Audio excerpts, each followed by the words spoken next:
นาลันทามหาวิหารประเทศอินเดียเมื่อวันจันทร์ที่ 13 กุมภาพันธ์ พุทธศักราช 2538 เวลา 7:35 นาที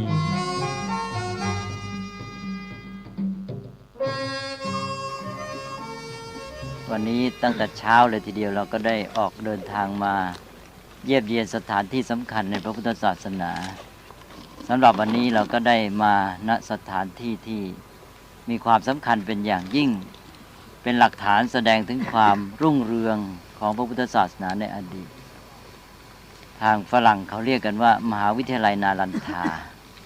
แต่ว่าทางของเราเองเนี่ยในประวัติศาสตร์พุทธศาสนาเราเรียกกันว่านาลันทามหาวิหารคำว่าวิหารนั่นก็แปลว่าวัดนั่นเองในภาษาไทยนี่อาจจะสับสนหน่อยคือเราเอาคำว่าวิหารไปใช้เรียกอาคารหลังหนึ่งในวัดที่คู่กับโบสถ์แต่ความจริงนั้นเดิมคำว่าวิหารก็หมายถึงที่อยู่ของพระคำว่าวิหารแปลว่าที่อยู่ของพระนี่ก็อาจจะเป็นที่เล็กๆอาจจะเป็นอาคารหลังเดียวก็ได้แล้วต่อมาก็หมายถึงว่าบริเวณที่อยู่อาศัยของพระทั้งหมดก็เรียกว่าวิหารคำว่าวิหารก็เลยหมายถึงวัดเช่นอย่างเชตวันวิหารทีนี้ถ้าใหญ่วิหารนั่นก็เป็นมหาวิหารอย่างพระเชตวันนี้ถ้าเรียกว่าเชตวันวิหารก็ยังเล็กไปก็เติมเข้าไปเป็นเชตวันมหาวิหารนี่สถานที่นี้ก็ทำนองนั้นเหมือนกันก็เป็นวัดก็วัดนี้ก็สืบเนื่องมาแต่พุทธกาลแต่ว่าสำหรับวัดนี้ตามประวัติว่าเริ่มต้นหลังพุทธกาลแต่เราก็ไม่ทราบแน่นอนว่าจะมีมาตั้งแต่พุทธกาลด้วยหรือเปล่าว่าที่พอจะสืบได้ก็หลังพุทธกาลแล้ววัดก็มีเพิ่มจำนวนขึ้นเพราะพุทธศาสนาก็เผยแพร่กว้างขวางออกไปจนกระทั่งว่าในถึงยุคหนึ่งนี่เมื่อมีวัดจำนวนมากบางทีก็มีการรวมวัดหลายๆวัดเข้าด้วยกันสำหรับนาลันทานี่ก็มีประวัติเท่าที่เขาสืบได้ว่าถึงยุคหนึ่งนี่หลังพุทธกาลก็อาจจะใกล้สมัยพระเจ้าอโศกมีการรวมวัดดูจะประมาณ6วัดด้วยกันนี่อาตมาก็ไม่ยืนยันตัวเลขนี้มีการล้อมกำแพงให้6วัดนี้อยู่ในเขตเดียวกันวัดซึ่งแต่ละวัดก็เรียกว่าวิหารเมื่อรวมกันอยู่ในกำแพงเดียวตั้ง6วัดก็เลยกลายเป็นมหาวิหารคือวัดใหญ่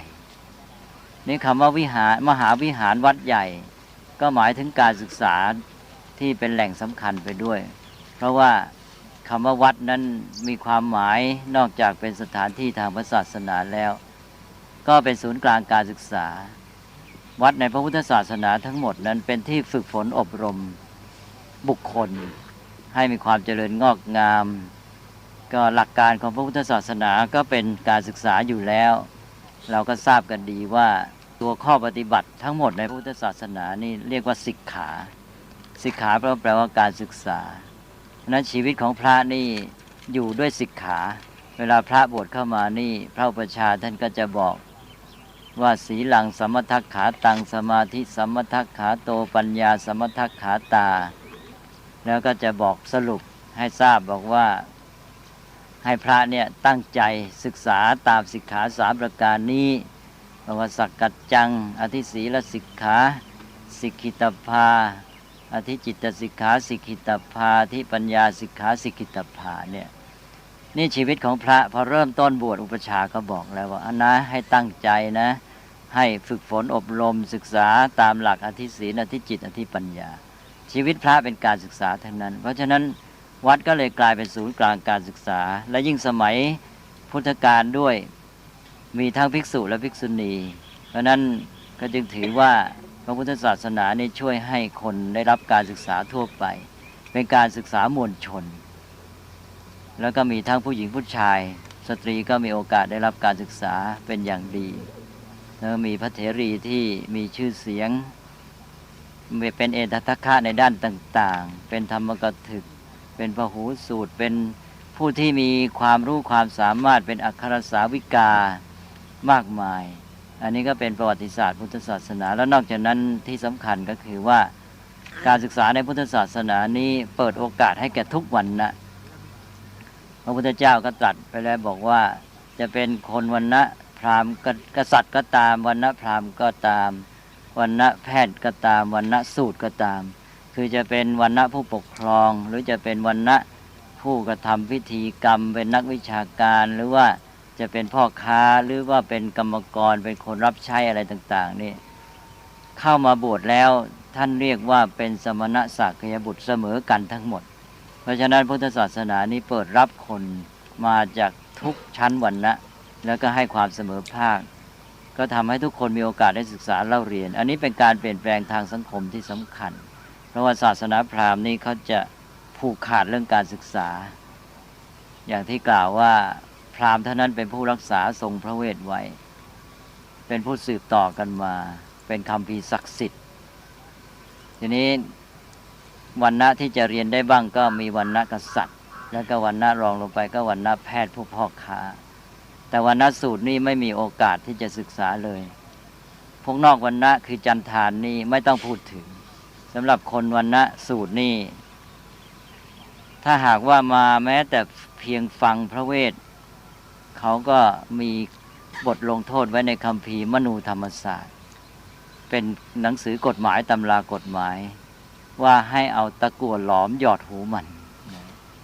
ถ้าหากว่ามันสาธยายพระเวทให้ตัดลิ้นมันเสียถ้าหากว่ามันเรียนพระเวทให้ผ่ากายมันเป็นสองซี่นี่ร้ายแรงขนาดไหนเลยพ่อมีเรื่องราวในชาดกท่านเล่าถึงพระโพธิสัตว์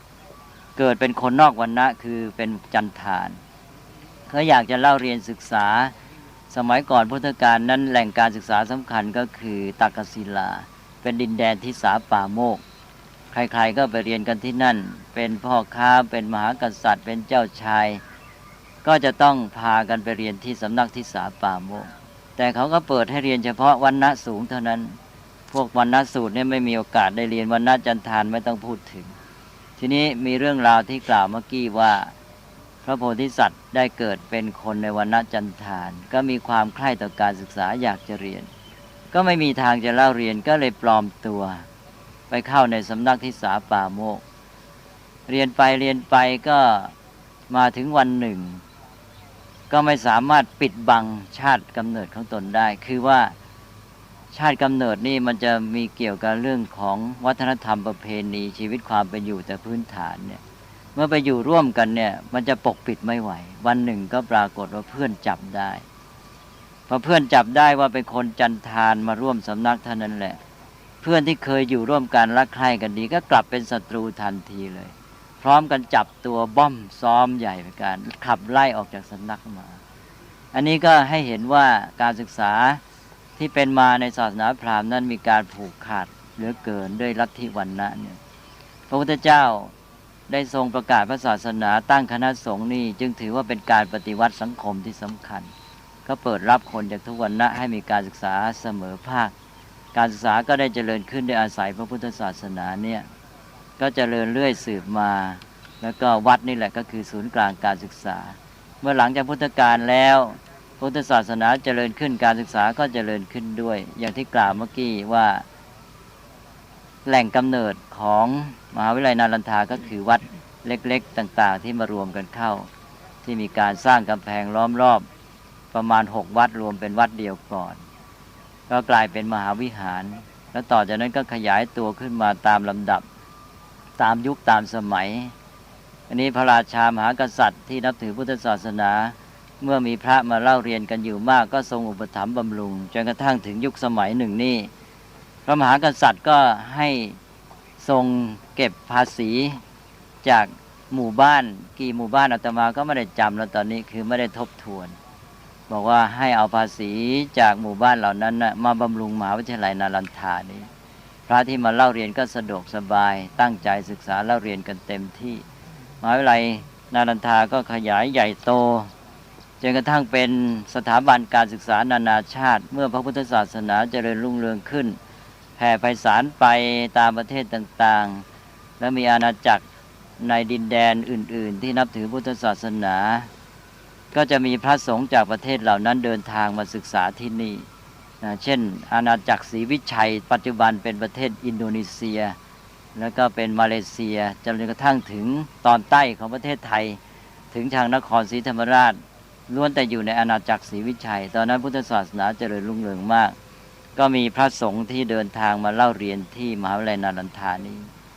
หรืออย่างที่จีนก็มีที่สำคัญก็หลวงจีนเฮี้ยนจังหรือที่เรารู้จักกันในนามว่าพระถังซัมจั๋งพระถังซัมจั๋งนี่ก็เดินทางมาเรียนที่นี่จบและยังแถมได้เป็นผู้บริหารท่านหนึ่งด้วยในมหาวิทยาลัยนาลันทานี้เป็นประวัติศาสตร์ที่เรื่องลือแนะนำความเจริญทางพุทธศาสนากลับไปให้กับประเทศจีนแล้วก็ยังมีจากประเทศทิเบตนะหรือบางท่านจากนี่เองนะท่านที่เป็นปราชญ์ชาวอินเดียเองก็ได้รับนิมนต์ให้ไปสอนในประเทศทิเบตแล้วก็ชาวทิเบตเองก็มาเรียนที่มหาวิทยาลัยนาลันทาหรือพระจากนาลันทาก็ไปสอนในประเทศจีนเลยล้วนแต่ว่ามาถือเอาเมืองนาลันทามหาวิทยาลัยนาลันทานี่เป็นศูนย์กลางของการศึกษาอันนี้อาตมาก็ขอย้อนกลับไปพูดเริ่มต้นนิดหน่อยว่ากำเนิดของมหาวิทยาลัยนาลันทาเนื่องจากสถานที่นี้อยู่ในถิ่นที่สืบเนื่องกับพระมหาสาวกองค์สำคัญคือพระสารีบุตรก็เลยโยงเข้าไปเกี่ยวข้องโดยเป็นสถานที่ที่เป็นอนุสรณ์ของพระสารีบุตรไปด้วยเพราะเหตุว่าพระสารีบุตรมหาสาวกเป็นอัครสาวกเบื้องขวาของพระพุทธเจ้าที่ได้รับยกย่องว่าเป็นเอตทัคคะในทางปัญญาได้ถือกำเนิดที่หมู่บ้านนาลันทาเรียกว่านาลันทคามหรือนาลกะก็อยู่ในบริเวณนี้แหละเมื่อมหาวิทยาลัยนี้ตั้งขึ้นแล้วต่อมาก็ปรากฏว่าได้มีการสร้างอนุสรณ์สำคัญจะเรียกว่าเป็นสถูป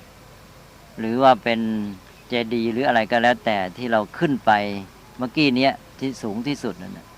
เป็นอนุสรณ์สถานเป็นอนุสาวรีย์หรือว่าเป็นสถูปที่รำลึกถึงพระมหาเถระคือพระสารีบุตรนี้พระสารีบุตรนั้นก็เรียกว่าการที่มามีมหาวิทยาลัยนาลันทาขึ้นที่นี่ก็เป็นความพอเหมาะอย่างหนึ่งคือว่ามหาวิทยาลัยนาลันทาก็เป็นศูนย์กลางการศึกษาเป็นเรื่องทางปัญญาแล้วก็พอดีตรงกับเป็นที่เกิดของพระสารีบุตรแล้วพระสารีบุตรก็เป็นอัครสาวกเบื้องขวาแล้วเป็นผู้เลิศทางปัญญา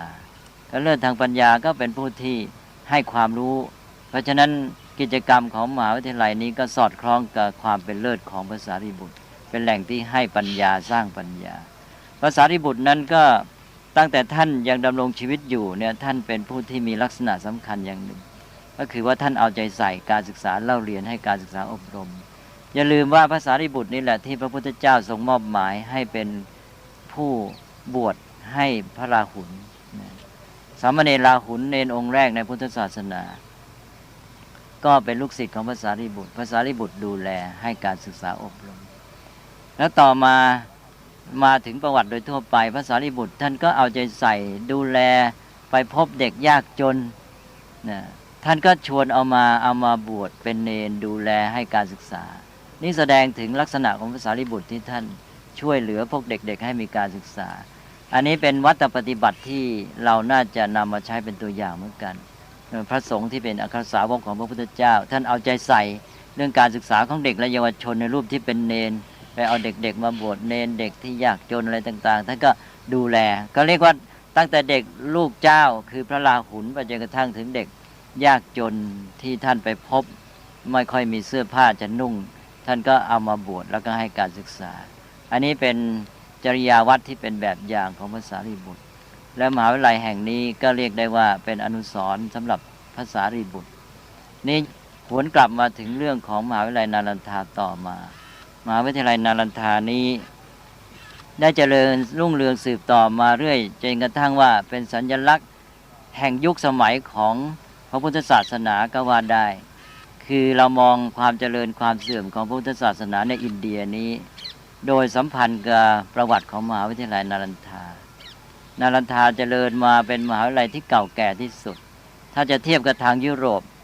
ทางตะวันตกนี่เขาบอกว่ามหาวิทยาลัยโบโลญญาแล้วก็ปารีสพวกนี้เป็นมหาวิทยาลัยยุคแรกเกิดขึ้นก่อนแต่ถ้ามาเทียบกับทางมหาวิทยาลัยนาลันทาแล้วก็กลายเป็นว่ามหาวิทยาลัยนาลันทาของเรานี่เป็นมหาวิทยาลัยแรกในโลกก็ว่าได้เกิดขึ้นก่อนนี่มหาวิทยาลัยนาลันทาเกิดขึ้นมาแล้วเจริญสืบมาจนระยะหลังๆมาถึงพศ 1000 กว่าปีแล้วก็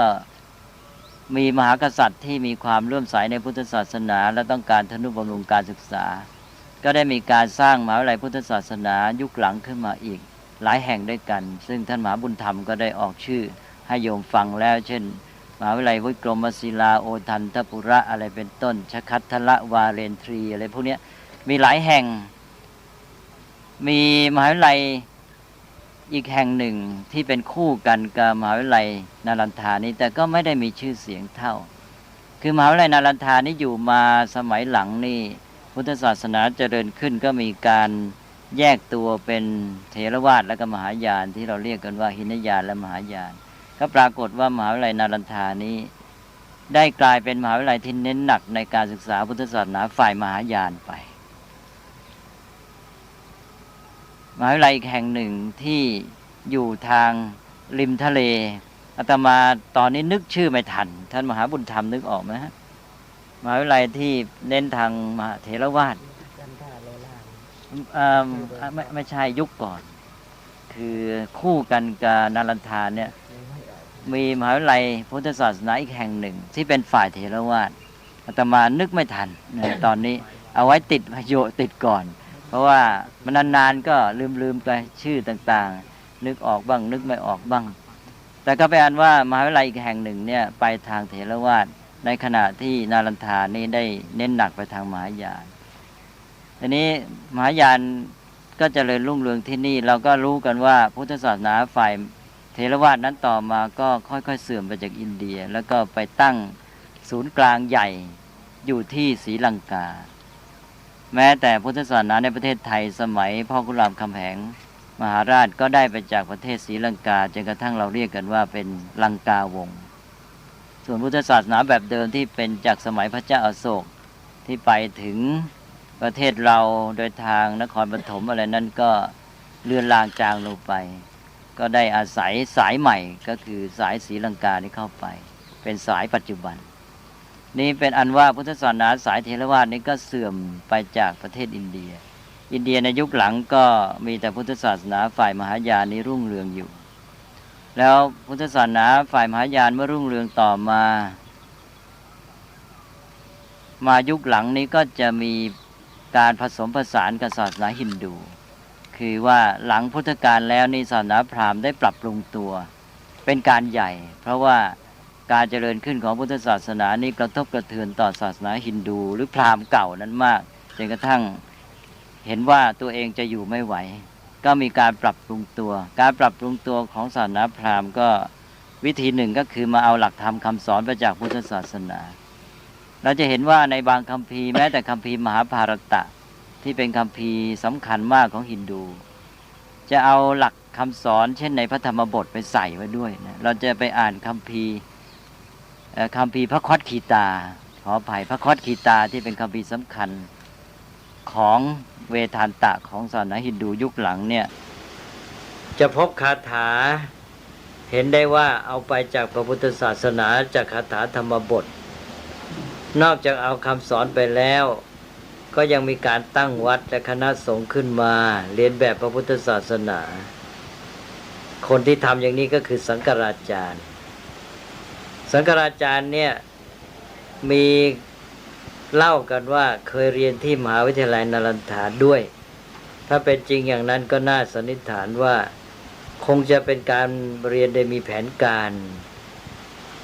หรือทำนองนั้นคือเรียนเพื่อมาเอาหลักคำสอนและวิธีการของพระพุทธศาสนาไปใช้ไปตั้งคณะสงฆ์เรียนแบบคือศาสนาพราหมณ์เดิมนี่เขาไม่มีคณะสงฆ์พราหมณ์นี่ก็อยู่กับบ้านครองเรือนมีบุตรมีภรรยาหรือแม้แต่พราหมณ์เดิมสมัยก่อนเขาไม่ครองเรือนแต่เขาก็ไม่มีวัดไม่ได้ตั้งเป็นชุมชนคณะสงฆ์ต่อมาเขาก็มาเรียนแบบเอาตั้งวัดแบบพุทธศาสนาขึ้นมาแล้วก็มีนักบวชอยู่แล้วก็ทำให้เกิดความกลมกลืนและยิ่งสมัยหลังมีกษัตริย์ฮินดูปกครองชาวพุทธเราเป็นคนที่ใจคอมีเสรีภาพแล้วก็ชอบอยู่กลมกลืนกันก็เลยเข้ากันได้นี่ก็เป็นปัญหาอย่างหนึ่งนี่เวลากษัตริย์ฮินดูขึ้นปกครองนี่เพราะว่าพุทธศาสนาจะเดินรุ่งเรืองไปมากแล้วกษัตริย์ฮินดูนั้นก็ไม่กล้าเบียดเบียนพุทธศาสนาก็อุปถัมภ์บำรุง อย่างนารันทานี่เขาก็บำรุงด้วยแต่ก็คิดว่าบำรุงในฐานะที่เป็นสถาบันการศึกษาเพราะนารันทานั้นก็ไม่ได้เป็นสถานศึกษาเฉพาะพุทธศาสนาเท่านั้นเมื่อเจริญขยายตัวออกไปนานๆเข้านี่ก็มีการให้การศึกษาวิชาการทั่วไปทางโลกด้วยมีเช่นอย่างเรื่องดาราศาสตร์เป็นต้นแล้วก็การแพทย์เป็นต้นกฎหมายก็เรียนนั้นวิชาการทางโลกก็เรียนกันแล้วก็รับคฤหัสถ์เข้ามาเรียนด้วยนี่การศึกษาขยายออกไปก็ทำให้เป็นกิจการของรัฐก็ต้องอุปถัมภ์นั้นกษัตริย์ฮินดูก็มาอุปถัมภ์นารันทานี่ในฐานะที่เป็นสถาบันการศึกษาเพราะเหตุที่เข้ามาอุปถัมภ์อันนี้ก็อาจจะเป็นปัจจัยอันหนึ่งที่ทำให้พระของเราเนี่ยโดยเฉพาะผู้บริหารเนี่ยต้องไปคล้ายๆว่ามีการเกรงใจพระมหากษัตริย์ผู้อุปถัมภ์บ้างก็ทำให้คำสอนอะไรต่างๆชักจะกลืนกันไปเรื่อยๆกับพวกฮินดูจนกระทั่งต่อมานี่ปรากฏว่าก็จะมีหลักลัทธิต่างๆข้อปฏิบัติในพุทธศาสนามหายานเนี่ยเข้าไปประสานกับฮินดูเรื่อยมากขึ้นทั้งฝ่ายฮินดูเขาก็สร้างหลักทฤษฎีขึ้นมาเช่นอย่างการที่บอกว่าพระนารายณ์เป็นเทพเจ้าผู้ยิ่งใหญ่นี่มีการอวตารแล้วก็บอกว่าพระพุทธเจ้าก็เป็นอวตารปางหนึ่งของพระนารายณ์นี่เป็นวิธีกลืนแหละให้พระพุทธเจ้านี่เป็นส่วนหนึ่งของพระนารายณ์เขาบอกว่าบูชาพระพุทธเจ้าได้ไม่เป็นไรเพราะว่าพระพุทธเจ้าก็เป็นพระนารายณ์นี่เองอวตารลงมาว่าแล้วเขาก็เอาพระพุทธรูปนี่ไปไว้ในเทวสถานเทวาลัยฮินดูด้วยเอาไปประกอบพระนารายณ์เอาพระนารายณ์ตั้งตรงกลางแล้วก็เอาพระพุทธรูปไปวางข้างๆอะไรอย่างนี้เนี่ยอันนี้ก็ค่อยๆประสานกลมกลืนกันไปแล้วก็มีวิธีการทางฝ่ายพุทธศาสนาเราก็มีการกลมกลืนคำสอนเพื่อจะให้สนองความต้องการของชาวบ้าน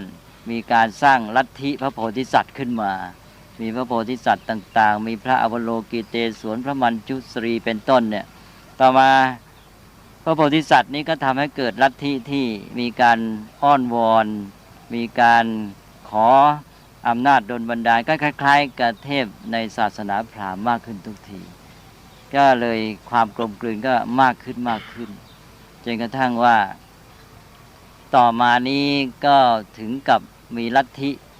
ตันตระในฮินดูก็มีลัทธิตันตระในพุทธศาสนาเราก็มีลัทธิตันตระเกิดขึ้น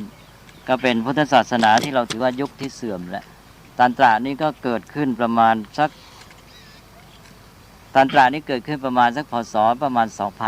2,200 แล้วก็ถือว่าเป็นยุคที่พุทธศาสนาเสื่อมแล้วต่อมาก็มีตันตระแบบที่เสื่อมลงไปอีกนะจนกระทั่งถือว่าการเสพกามนี้ก็เป็นเรื่องของการเข้าพระนิพพานได้อะไรต่างๆเหล่านั้นไปก็ลัทธินี้ก็เผยแพร่ออกไปในที่ต่างๆนำมาซึ่งความเสื่อมโทรมแก่พุทธศาสนาพุทธศาสนาในยุคหลังนี้กลมกลืนกับศาสนาฮินดูมากทีนี้อีกอย่างหนึ่งที่สำคัญที่เป็นข้อน่าสังเกตก็คือว่าการที่มหาวิทยาลัยนารันทานี้เป็นศูนย์กลางการศึกษาของพระมีพระมาอยู่มากมายเป็นจำนวนหมื่นพระอาจารย์ที่สำคัญมีความรู้ก็มารวมกันอยู่ที่นี่นานๆเข้าเนี่ยก็เกิดผลเสียอีกด้านหนึ่งผลดีนี่ก็มีแล้วอย่างที่ว่าเมื่อกี้เป็นศูนย์กลางการศึกษาแม้แต่ระหว่างชาติใครๆก็ปรารถนาว่าจะมาเรียนที่มหาวิทยาลัยนารันทาแต่ในเวลาเดียวกันอีกด้านหนึ่งความเสื่อมโทรมก็ได้เกิดขึ้นก็คือว่าพระเนี่ยจะมุ่งไหลมายังศูนย์กลางการศึกษาเข้ามาสู่ตัวเมืองก็ทำให้วัดในชนบทนี่อ่อนแอวัดตามชนบทไม่ค่อยมีพระอยู่แล้วไม่ค่อยมีพระที่มีคุณภาพอันนี้ฝ่ายฮินดูก็ตั้งวัดขึ้นมาเรียนแบบพุทธศาสนาวัดก็อยู่ใกล้ๆกันแล้วก็มีอะไรแต่อะไรก็คล้ายกันเนี่ยต่อมาก็ไม่ค่อยมีพระอยู่พระฮินดูก็มาช่วยวัดพุทธบ้างเนี่ยมาทำอะไรต่ออะไรให้ต่อมาไม่มีพระอยู่ก็ฮินดูก็กลืนไปเลยอะไรทำนองนี้เนี่ยนี่ก็เป็นเหตุหนึ่งเป็นความอ่อนแอของพุทธศาสนาในชนบทพุทธศาสนาก็มารวมกันอยู่ที่ศูนย์กลางเมืองใหญ่เมืองสำคัญแบบนี้แบบมหาวิทยาลัยนารันทาอันนี้ก็เป็นสาเหตุอย่างหนึ่งของความเสื่อมของพุทธศาสนาแล้วนอกจากนั้นก็คือในการศึกษาภายในสถาบันเองนี่ไปมาเนี่ยพระหนึ่งก็ได้รับการอุปถัมภ์บำรุงจากพระราชาแล้วไม่ต้องค่อยอาศัยประชาชนเท่าไหร่ก็อยู่โดยขาดความสัมพันธ์กับชาวบ้านความสัมพันธ์กับชาวบ้านลดน้อยลงแล้วตัวเองก็หันมาสนใจ การศึกษาแบบที่เป็นพวกปรัชญาก็มีการถกเถียงกันต่างๆในเรื่องเหตุเรื่องผลแล้วก็ห่างการปฏิบัติที่แท้จริงนะทั้งการปฏิบัติในชีวิตประจำวันที่เกี่ยวข้องกับประชาชนและการปฏิบัติเพื่อพัฒนาจิตใจอย่างแท้จริงอันนี้เป็นข้อสันนิษฐานนะไม่ใช่หมายความว่าจะต้องเสื่อมไปตามนี้แท้หมดก็บางส่วนก็คงจะยังมีดีอยู่แต่ว่าเอาเป็นว่าโดยความโน้มเอียงจะมีสภาพคล้ายๆอย่างนี้พระจะไปสนใจเรื่องปรัชญาเรื่องถกเถียงปัญหาทางอภิปรัชญากันมากความห่างเหินประชาชนเกิดขึ้นอันนี้ก็นำมาซึ่งความเสื่อมแก่พระพุทธศาสนาด้วยเพราะนั้นพุทธศาสนาในยุคหลังๆของนาลันทานี่ก็จะเป็นตัวแทนของประวัติศาสตร์พุทธศาสนาที่ว่าพุทธศาสนาจากเถรวาทเด่นก็มาเป็นมหายานเด่นจากมหายานในยุคเบื้องต้นก็มาเป็นยุคที่มีลัทธิตันตระก็มีลัทธิตันตระแบบเสื่อมโทรมมากจนกระทั่งถึงพ.ศ. 1700กองทัพมุสลิมก็บุกมานานแล้วเป็นร้อยปีเข้ามาทางตะวันตกเฉียงเหนือแล้วก็แถบโน้นแหละแถบที่เข้ามาทางปากีสถานอัฟกานิสถานบุกเข้ามาทางโน้นก็รบราฆ่าฟันทำสงครามค่อยๆชิงดินแดนได้เรื่อยมาเป็นร้อยปีจนกระทั่งมาถึงแถบนี้ซึ่งอยู่ทางภาคตะวันออกเฉียงเหนือของอินเดียพ.ศ. 1700นี่กองทัพมุสลิมก็ญาตราเข้ามาบุกทำลายหมดเลยมหาวิทยาลัยพุทธศาสนาทุกแห่งนี่เขาก็จะเข้าไปฆ่าพระสงฆ์แล้วก็เผาอย่างที่นาลันทานี่มีหอสมุดใหญ่ถึง3 หอสมุดตามประวัติว่าเขาเผาอยู่ไหม้อยู่เป็นเดือนกว่าจะหมดแสดงว่าใหญ่โตมโหฬารเหลือเกินพุทธศาสนาก็สูญสิ้นพระที่ขนคัมภีร์หนีไปได้ก็เอาไปได้บ้างหนีไปทางพม่าโดยลงเรือไปแล้วก็หนีไปทางเนปาลทิเบตอะไรพวกนี้หนีกันไปต่างๆก็หมดยุคพุทธศาสนาก็ถือว่าพุทธศาสนาสูญสิ้นจากประเทศอินเดียเมื่อประมาณพ.ศ. 1700หมดด้วยอาวุธด้วยคมอาวุธด้วยการสงครามแต่ก่อนที่สงครามจะมาถึงก่อนที่มุสลิมจะทำลายนั้นก็อ่อนแอแล้วด้วยการที่เข้าไปประสานกลมกลืนกับศาสนาฮินดูเอาเมื่อกี้นี้ลืมบอกไปว่าศาสนาฮินดูนี่ความหมายหนึ่งก็คือศาสนาพราหมณ์ที่ปรับปรุงใหม่นั่นเองคือพราหมณ์นี่เขาปรับปรุงตัวใหม่เราก็เรียกกันว่าศาสนาฮินดูเพื่อจะแยกให้เห็นง่ายๆศาสนาฮินดูนี่จะมีหลักคำสอนที่มีหลายส่วนที่ละไม้คล้ายคลึงพุทธศาสนาดึงไปจากพุทธศาสนาแม้แต่เรื่องหลักอหิงสาที่คนฮินดูไม่กินพวกเนื้อสัตว์อะไรต่างๆเหล่านี้ก็ถือว่ามาจากอิทธิพลพุทธศาสนาเพราะศาสนาพราหมณ์นี่เป็นศาสนาบูชายันจะไม่กินเนื้อสัตว์ได้ยังไงใช่ไหมศาสนาพราหมณ์เดิมนั่นเป็นศาสนาแห่งการบูชายันเอาอกเอาใจเทพเจ้าเอาสัตว์ทั้งหลาย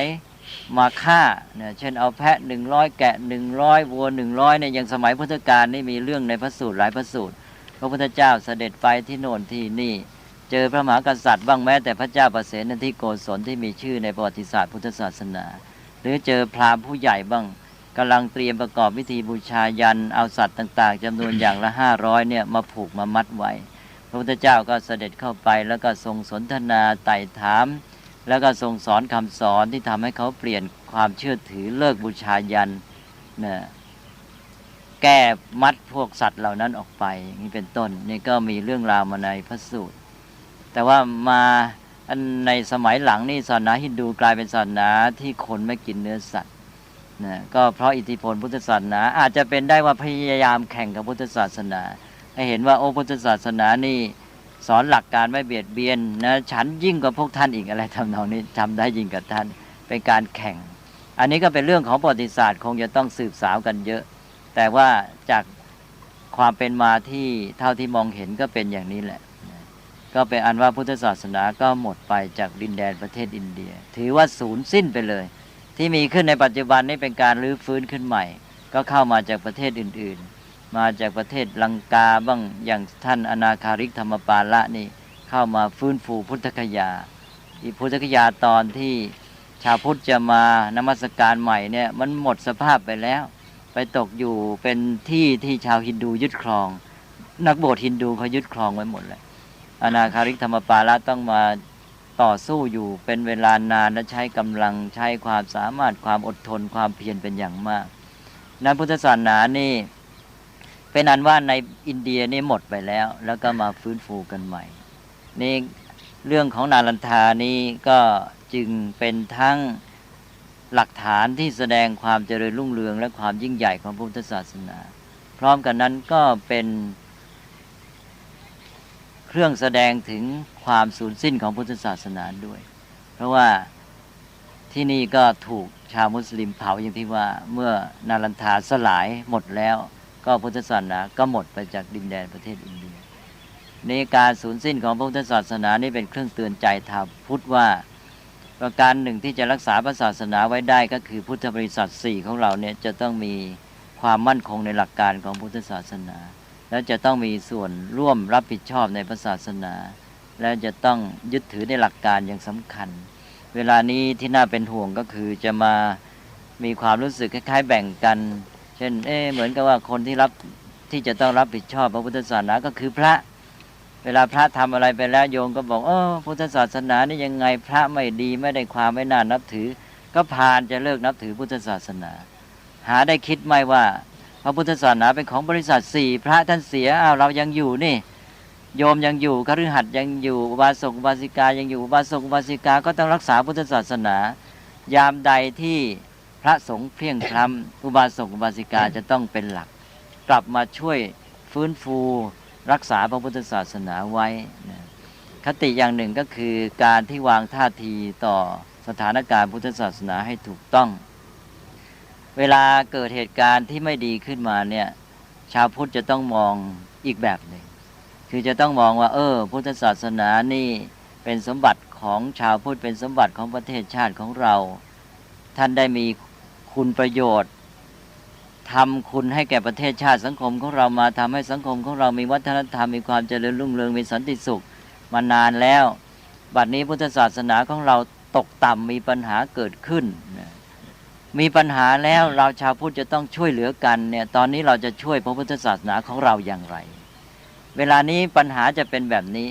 ไม่ใช่ว่าพระไม่ดีแล้วไม่ได้ความพุทธศาสนาไม่ใช่อย่างนั้นจะต้องมองว่าเวลานี้พุทธศาสนาของเราเพียงพล้ำเราจะช่วยท่านได้อย่างไรก็คือชาวพุทธจะต้องมองในแง่ว่าเราจะช่วยพุทธศาสนาของเราอย่างไรถ้าตั้งท่าทีอย่างนี้เราจะมีความเข้มแข็งขึ้นและนี่เป็น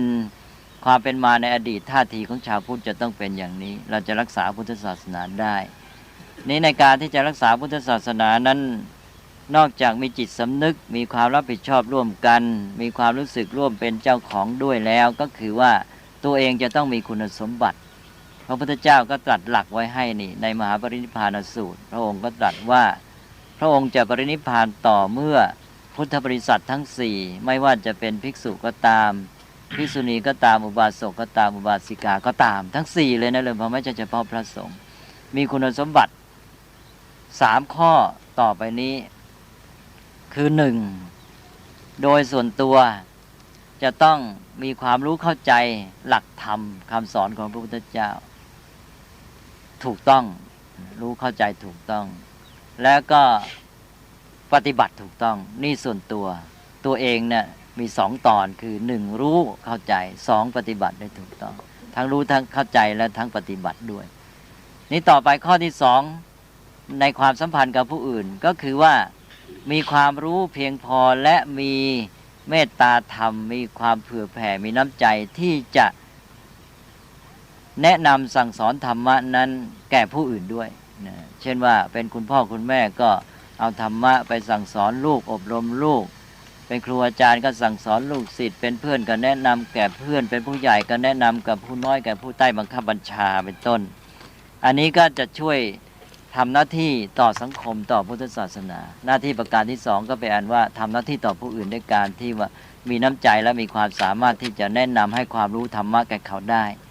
ต่อไปประการที่3ก็ในแง่หลักการการรักษาหลักการของพระพุทธศาสนาก็คือว่าเมื่อมีใครพูดจาผิดพลาดปฏิบัติผิดพลาดเกี่ยวกับพุทธศาสนามีวาทะกล่าวร้ายต่อพุทธศาสนาทำให้พระธรรมวินัยคลาดเคลื่อนนี่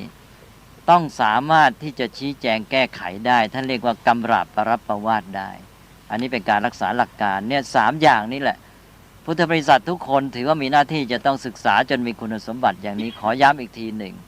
งตนเองทั้งรู้และปฏิบัติถูกต้อง2ในความสัมพันธ์กับผู้อื่นก็มีความรู้ความสามารถและมีน้ำใจเมตตาที่จะเผื่อแผ่ให้ความรู้ธรรมะแก่เขา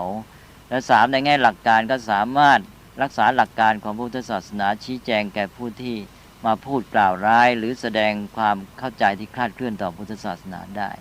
ถ้าทุกคนที่เป็นชาวพุทธเป็นพุทธบริษัท4เป็นอุบาสิกาเป็นอุบาสกเป็นภิกษุณีเป็นภิกษุเนี่ยมีความสามารถเหล่านี้แล้วก็ช่วยกัน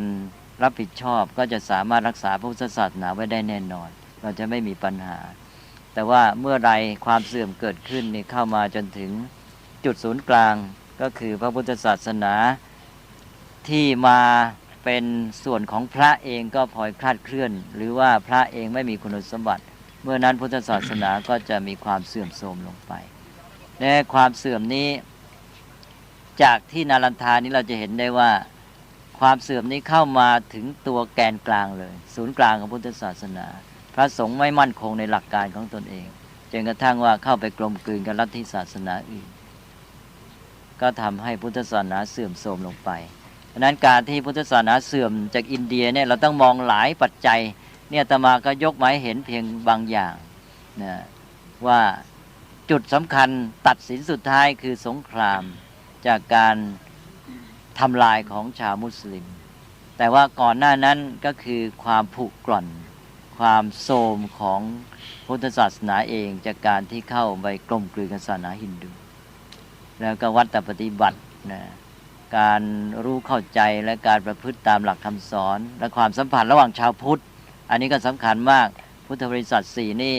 ไม่มีความสัมพันธ์ที่รับผิดชอบต่อกันไม่ร่วมมือกันเท่าที่ควรนะเอาพุทธศาสนามาไว้กับพระฝ่ายเดียวเป็นต้นผลที่สุดก็เลยพุทธศาสนาก็ค่อยๆเสื่อมไป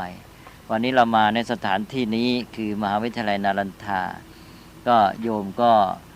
เท่ากับว่าเรามาดูสิ่งที่เป็นอนุสรณ์ซึ่งมีความหมายว่าเป็นเครื่องเตือนใจระลึกการเตือนใจระลึกก็ระลึกถึง1ความเจริญรุ่งเรืองความยิ่งใหญ่ของพุทธศาสนาที่เกิดขึ้นโดยอาศัยการศึกษาในมหาวิทยาลัยนารันทานี้เป็นปัจจัยและพร้อมกันนั้นก็อีกด้านหนึ่งก็คือความเป็นมาที่มีความเสื่อมความเจริญจนกระทั่งมีความเจริญอย่างไรแล้วก็เสื่อมไปอย่างไรด้วยเข้าใจอย่างนี้แล้วเราจะได้ประโยชน์ได้สติปัญญาในการที่จะมารักษาพุทธศาสนาต่อไปคือเอาอดีตเอามาเป็นบทเรียนสิ่งที่เราได้ศึกษาได้เห็นที่นารันทานี้ก็ไม่ใช่แค่ว่ามาชื่นชมความเจริญในอดีตความยิ่งใหญ่ว่าโอ้นี่ต้องจะใหญ่ขนาดนี้แสดงว่าต้องเจริญมากมายหนอแล้วก็จบเท่านั้นไม่พอต้องมองในแง่ว่าจะมาใช้ประโยชน์กับปัจจุบันอย่างไรนี่แหละอย่างที่อาตมากล่าวมานี่เป็นบทเรียนสำคัญที่เราจะมาใช้ประโยชน์ในการรักษาพุทธศาสนาในขณะนี้ถ้าหากว่าประโยชน์นี้ไม่สามารถโยงมาสู่ปัจจุบันได้ประโยชน์นั้นก็น้อยคุณค่าในการมานี้ก็ไม่ค่อยมีเท่าไหร่นั้นก็ขอให้โยมได้ประโยชน์จากที่อาตมาภาพได้เล่ามาให้ฟังนี้สำหรับวันนี้เวลาก็จำกัดท่านมหาบุญธรรมท่านก็เตือนแล้วเพราะฉะนั้นอาตมาก็ขออนุโมทนาโยมอีกครั้งหนึ่งก็โยมมาที่นี่แล้วมาเห็นก็ได้อย่างที่กล่าวถ้ามองในแง่ของความเจริญในอดีตโยมก็ได้ปิติความอิ่มใจถ้ามองในแง่ถ้ามันหมดไปแล้วนี่เหลือแต่ซากโยมก็อาจจะสลดใจหดหู่ใจแต่ว่าจะเป็นอันไหนก็ตามถ้าจะให้ได้ผลดีก็คือมันมากระตุ้นเร้าใจเราว่ามันมีความเจริญอย่างนี้ในอดีตเราต้องทำใหม่ให้ได้ในแง่ของความทำลายเสื่อมไปเราก็มาเตือนใจว่าเราต้องได้บทเรียนเอามาใช้ประโยชน์ป้องกันไม่ให้เกิดความเสื่อมอย่างนี้เราก็จะได้ประโยชน์ทั้ง2ประการแล้วเราก็มาช่วยกันทำนุบำรุงพุทธศาสนาให้เจริญรุ่งเรืองยิ่งขึ้นไปก็ขอให้โยมทุกท่านได้มีกำลังกายกำลังใจกำลังปัญญาที่จะได้ช่วยกันปฏิบัติบำเพ็ญเพื่อความเจริญงอกงามความดีความประเสริฐของชีวิตและก็ได้ช่วยกันดำรงรักษาพุทธศาสนาให้เจริญรุ่งเรืองมั่นคงเพื่อประโยชน์สุขแก่ประชาชนและชาวโลกตลอดไปชั่วกาลนานเทอญ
เรื่องการเทศนา การเขียน การค้นคว้า ซึ่งอาจจะเป็นเรื่องเฉพาะตัว แต่ก็สามารถฝึกขึ้นมาได้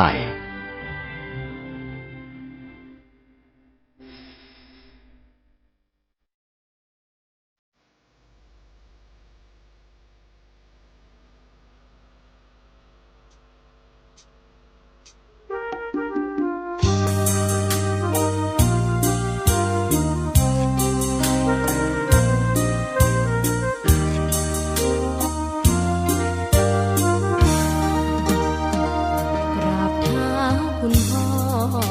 ลูกขอให้หยุดดื่มเหล้าอย่ามัวแต่เมาดื่มเหล้าเล่นการพนันคนเขาดูถูกว่าพ่อขี้เกียจทำงานชาวบ้านรังเกียจเดียฉันต่างประจานคุณพ่อสิ้นดีสงสารคุณแม่ลำบากแท้หาเงินมาให้ได้มาเท่าใดพ่อใช้จนหมดไม่มีขัดสนจนยากลำบากคนแค้นเต็มทีอนาคตของลูกริบหรีความหวังที่มีมืดมนพ่อดื่มสุราเหมือนกินน้ำตาของแม่พ่อจ๋าฐานะเราแย่หากไม่แก้ความจนแม่เตือนพ่อด่าตบตีแม่เสียจนชอกช้ำระกำมองมนซ้ำถูกคนเขานินทากราบเท้าคุณพ่อลูกขอให้หยุดดื่มเหล้าหากมัวแต่เมาคนเขาย้ำหมิ่นเรื่อยมากลับตัว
เสียใหม่กลับใจมาพัฒนาพ่อจะมีคุณค่าเลิกดื่มสุราเลิกการพนัน หัน